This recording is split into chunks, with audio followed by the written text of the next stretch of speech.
Paul, you thought Christianity was irrelevant as a child. You became a Dawkins-esque teenage atheist, followed by an environmental activist, a pantheist pagan, and then later a Zen, Buddhist, and Wiccan. Why did you find each of these worldviews lacking, and what made you become a Christian in 2021? That's the big question, isn't it? It's I think what's been happening with me for a very long time is I've simply been on a search for truth. I've been on a search for spiritual truth, especially over the last 10 years or so, as it became very apparent to me that what I was looking for wasn't to be found in politics, and it wasn't to be found in activism or culture, or even in the writing of novels, which is something else I've done a lot in my life. I found that I was on a search for God. That's what it came down to. And I wasn't brought up a Christian. I wasn't brought up religious. And so the notion of being on a search for God was a bit disturbing to me. I was a bit nervous about it, actually. I didn't think at all that was what I wanted, but it was. And I searched through a lot of places. As you say, I went through a lot of spiritual traditions, all of which had something to offer. But in the end, I found myself coming to, because I'd never been a Christian before, coming to the Christian faith, or coming to Christ, or rather actually having him come to me, which was quite an experience. I think I had a similar experience to the one that C.S. Lewis talks about in his books, that I felt pursued. Actually, when I went looking for God, I felt Christ come looking for me, and I felt pursued, and I was wanting to run away for a while, and then I gave up, and I came to the Christian church, and that was something that if you had told me about it 5 years ago, even I would have been astonished. But it's happened, and it's been quite life-changing. You wrote that you felt hunted by God in your conversion. What did you mean by this? What I meant by that was that I was, as I said, I was looking for something, and I actually prayed even before I knew what praying was really, and I said, "Look, God, if you're real, show me what the truth is, and show me where to go." And after that, a lot of things happened. I met a lot of Christian people. I had dreams. Strange things happened to me that are difficult to talk about on the television, but I have written about them a bit. But I felt very much pursued. I felt like I'd asked to be shown the truth, and I felt that the truth came to find me. The American Orthodox monk Seraphim Rose once wrote that he was on a similar path through much of his life, and he spent a long time looking through Zen and Taoism and various Eastern philosophies until he became unexpectedly an Orthodox Christian. And he said he discovered that the truth was not an idea, but a person. And I think that was really profound. And I think that's what happened to me. I felt like I was being pursued by a person. And in the end, I had to admit who the person was. You strike me as having a mystical faith. Can you tell me more about the mystical experiences that led to your conversion? Yes, I think that mysticism, in the sense of attempting to walk towards what the Orthodox Christians call theosis, which is union with God. I think that's what's always attracted me, and I was interested in that. I was searching for that. I was working my way through that long before I became a Christian. And as I say, I had experiences when I started to move towards Christianity that were inexplicable to me. I had dreams, I had experiences. I had one particular experience which convinced me that finally I had to be a Christian, or perhaps I already was. Perhaps I'd always been one, and it was just unveiled. I had this experience. I was at a music concert going to see my son play the guitar, and unexpectedly, and this was after a lot of other things that had happened to me, I was overwhelmed by this enormous sense of love for everyone there, for everyone in the world. It was not remotely rational. It wasn't intellectual. I'd had similar experiences when I was a practitioner of Zen Buddhism, but nothing quite as intense as this, and nothing as personal either. And it didn't come out of nowhere. It came out of, as I said, the sort of path that I was walking anyway. And it felt to me like the sort of final shove that I needed to accept that I had become a Christian already. And as I say, various things like that have happened to me. And it seems to me that that sort of connection with God, as much as you could ever have that connection, because I think you can only kind of touch the hem, that is what keeps the faith alive. That's the essence of the thing. And I've since become an Orthodox Christian, and that form of mysticism is very central to the Orthodox branch of the faith.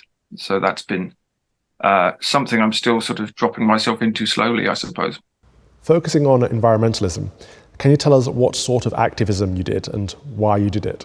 Well, I've always been a great nature lover, and I think now that when I look back on my life, the way that I've always had contact with the divine, with the spiritual world, with the reality beyond the material is through nature, through creation. And I was a great lover of nature from when I was very young, when I used to go camping and hiking with my dad and spend a lot of time outside. And when I became a student back in the 90s, back in the Ice Age, I became involved in road protests, particularly direct action to prevent landscapes being destroyed. And I sort of went from there all the way through my 20s into activism on all sorts of issues, from climate change to anything that involved the destruction of nature by modern humanity. I thought then, and I still think now, that a society which is capable of destroying creation in the way that we're destroying it is a society that's very broken. So I didn't see that in religious terms, but I certainly saw it as a spiritual issue. I think there's something sacred about God's creation, and I think that we should be tending and keeping it as we were put in the garden to do. And so my activism came out of that. I think I always had a strong sense that my activism wasn't really about politics or economics. It was about something else. It was about something sacred or spiritual, but I didn't really have the language to talk about that. But that was what drove me to do it. Have your views on environmental activism and civil disobedience changed since you became a Christian? Well, I think environmental activism has changed a lot in my lifetime. When I was a younger man, it was quite a radical thing to be doing. Now it's very much the mainstream view, and it's been very much colonized by the corporate world, which I find it very distasteful, shall we say. But I think personally that the job of a Christian is still, as you say, to act as stewards of creation. And I think that we ought to be attempting to live in this imperfect world in as charitable a manner as we can, not just towards every other human, but to every other form of life, every single one of which is part of the creation itself. So I'm not a great fan of what the environmental movement has turned into in many ways, and I wouldn't call myself an activist anymore. But I still have the same love of creation and the same desire to prevent it from being destroyed as I had when I was younger, I think. How has your faith affected your writing, particularly your fiction writing? Well, I haven't written any fiction since I became a Christian. And it was a very interesting question what fiction would look like if I were to write more. And people have asked me that, and it may happen. I'm writing quite a lot of nonfiction at the moment, essays about the state of the culture.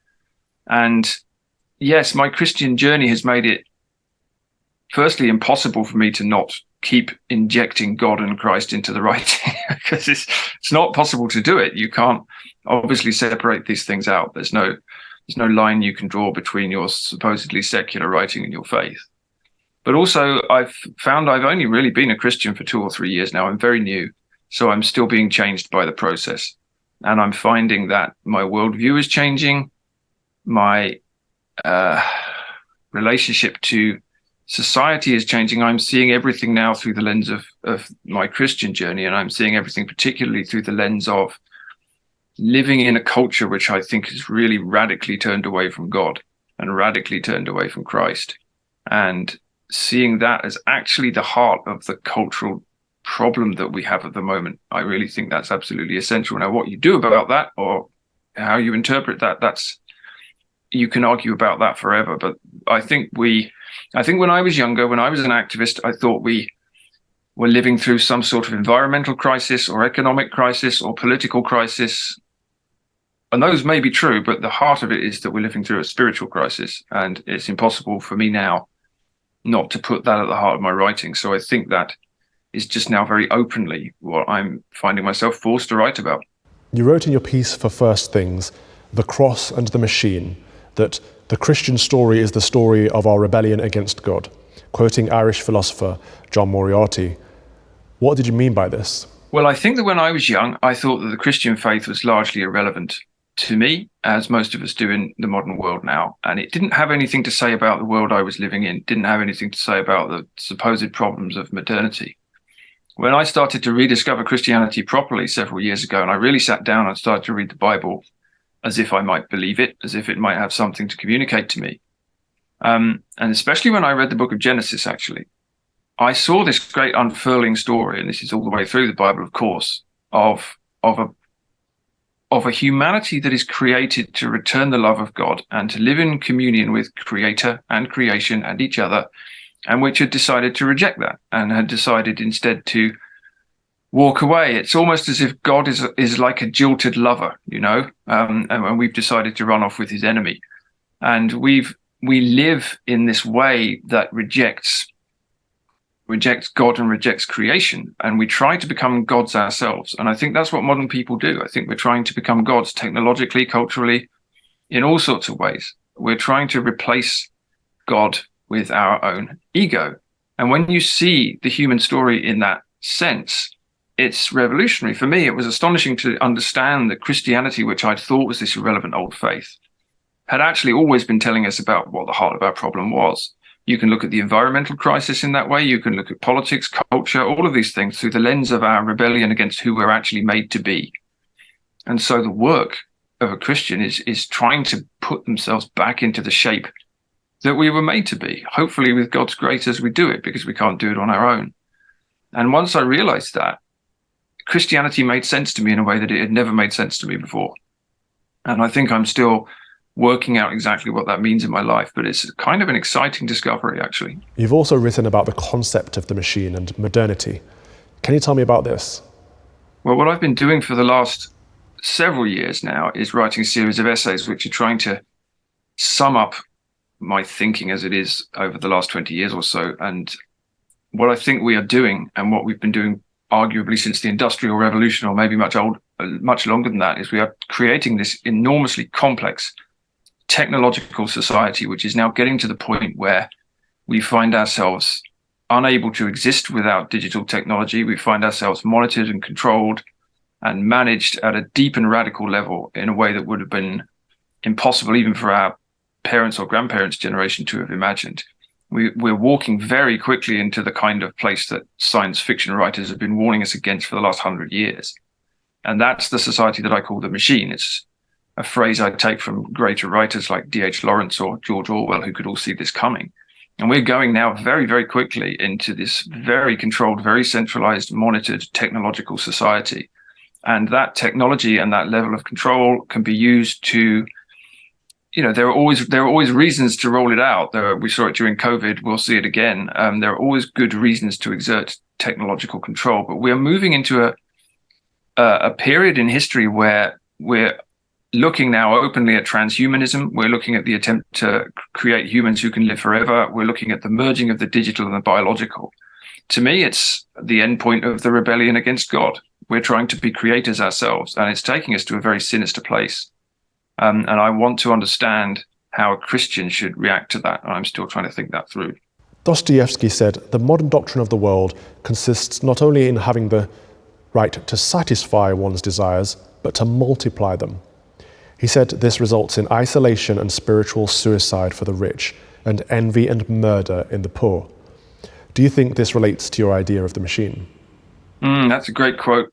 That's very good, isn't it? Dostoevsky really knew his stuff a long time before we did. Yes, I think so. And I think that you could see this again through the lens of the Christian story by saying that we've taken the 7 deadly sins and we've monetized them. Every single thing, one of the things that we used to say were the worst sins you could commit, whether it's greed or lust or envy or pride, any of these things that take you far away from God, far away from what you're supposed to be. Every single one of those things is encouraged by our culture. It's profitable. It encourages exactly that kind of radical individualism that Dostoevsky talked about, and that's a trap. And again, that's something that Christianity's been warning us about for 2,000 years. It's a trap. If you just follow your own desires, or the passions, as we call them in the Orthodox East, you may find yourself satisfied on a surface level for a while, but you're going to take yourself to a very dark place, and your culture as well. And it feels like at the moment we're starting to have to learn the hard way what happens when we confuse sins with virtues, and when we follow our passions, and when we try to become gods ourselves. That's what we're doing. And we can see, I think, now where it's taking us. Does Easter provide the answer to the machine? Well, I think for a Christian, Easter is the answer to everything, isn't it? I mean, the great news around Easter, or Pascha, as we call it in the Orthodox Church, is that the battle's already been won. And the radical claim of Christianity is that God takes human form and intervenes in history and conquers death and gives us another chance, gives us a way home. That's the way that I see it, the way back to the state that we should have been in the first place. And the really radical story is that God does that through human sacrifice, or sacrifice of himself rather than sacrifice of anyone else. And that sacrifice now, the sort of charity involved in that, is our work as well. So the way of living that we are supposed to follow is not the way of the pursuit of gain and the pursuit of egotism and the pursuit of becoming gods and the control of creation. It's sacrifice and it's surrender and it's charity. And those are really hard work. They're certainly hard work for me. I'm not going to pretend I'm very good at them, but the longer I've gone on this Christian journey, the more I've seen that that's absolutely central. And so Easter is the central reminder of what, not only what God did for us, but what we're supposed to do for God, I think. Our theme this year is charity. What do you think the Christian value of charity is? How do you see it reflected in the lives of the saints? And how does that relate to Easter? Well, the lives of the saints to me are the way that I make sense of how to try and live a Christian life. The way that people have lived, especially the more modern saints, can give me an idea of how we're supposed to operate in the world.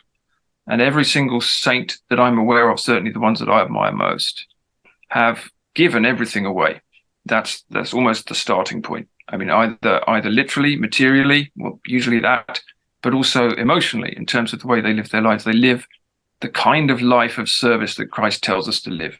They live this life of serving in order to rule, as Christ puts it. We rule by serving, washing the feet of others, giving everything away. Living a Christian life is living an act of charity all the time. And as I say, it's not something I've been very good at. I certainly wasn't good at it before I became a Christian. I might be 1% better at it now, but I'm still nowhere near where I'd like to be. But we always have this model. We always have this teaching of how to live. And the more I understand the path, the more I can see that service and charity are absolutely the essence of how we have to live. And that's something, as I say, that's something I have to get better at. And that's a challenge. Paul, how will you be celebrating Easter this year? Well, I'm an Orthodox Christian, so I think our date of Easter is usually different to that of the West. I think this year it might be quite close, but I'll be celebrating Easter firstly by going to the liturgy. There's a terrific build-up in the Orthodox Church towards the liturgy on Good Friday, which is a week of evening services, which are very, very powerful. So I'll be celebrating Easter by going to the liturgy, and then I'll be home with my family, and we'll be eating a lot, because also in the Orthodox Church we have a very strict fasting regime. So I'm a vegan all the way through Lent, and so I'm really looking forward to a good feast, something to properly celebrate. Thank you, Paul Kingsnorth, for joining us. Have a very good Easter, and God bless. Thank you, Calvin.